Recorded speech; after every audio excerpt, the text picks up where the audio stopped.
Dealing with telcos at the best of times is challenging, but it'll ruin your holiday when they slap you with a bill that's as much as a brand new car. When we first seen the $30,000 for 10 gigs, we were in disbelief. It put a lot of stress on our family.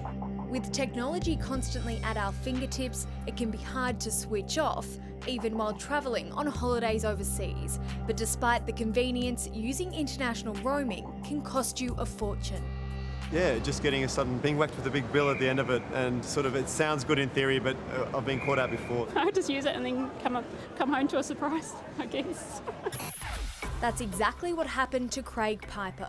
While on a family holiday to Bali, he knew his daughter was using her iPad. He says he had been to Telstra to switch their devices to international roaming. They put my phone and my wife's phone, which is under my name, under the data roaming, obviously, because we've seen it, but they failed to do the iPad. His daughter was innocently watching High Five and playing a few games, but it came at a massive cost. A bill of nearly, wait for it, $30,000. And we opened it up and saw the amount of money that they were asking for, and we just couldn't believe it.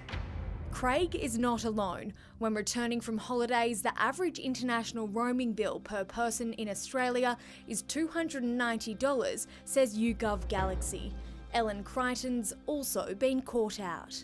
$400 is quite a bit of money just for a couple weeks overseas, so it was difficult and quite sad by it, actually. The key is to be prepared, so think about it at least 2 weeks before you go away. Either add on a travel pack to your existing plan or buy a travel sim.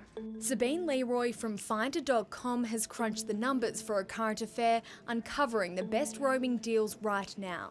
Telstra offers the International Day Pass, which includes unlimited calls, unlimited texts and 200 megabytes a day, setting back travellers $10 per day.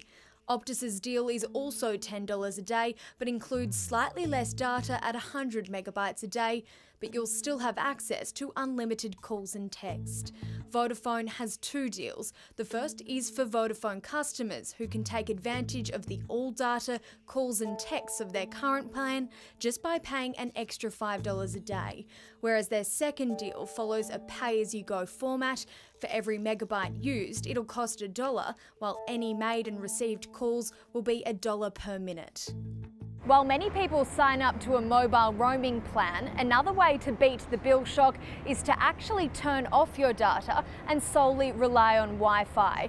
People are reminded to only use secure networks, and if in doubt, you can always purchase a local SIM.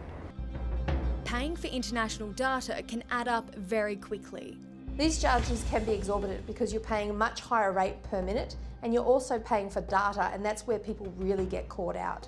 Teresa Corbin is CEO of the Australian Communications Consumer Action Network. She says telcos should review their international fees. We would like the providers to actually really reduce the charges that they're charging internationally. But as fees remain high, make sure you organise how you'll use your phone before you take off overseas. I will not stop fighting this until the end. I will not stop. I will do all I can to fight this bill. Well, it paid off because late today we spoke with Telstra and it's decided to waive Craig's entire bill.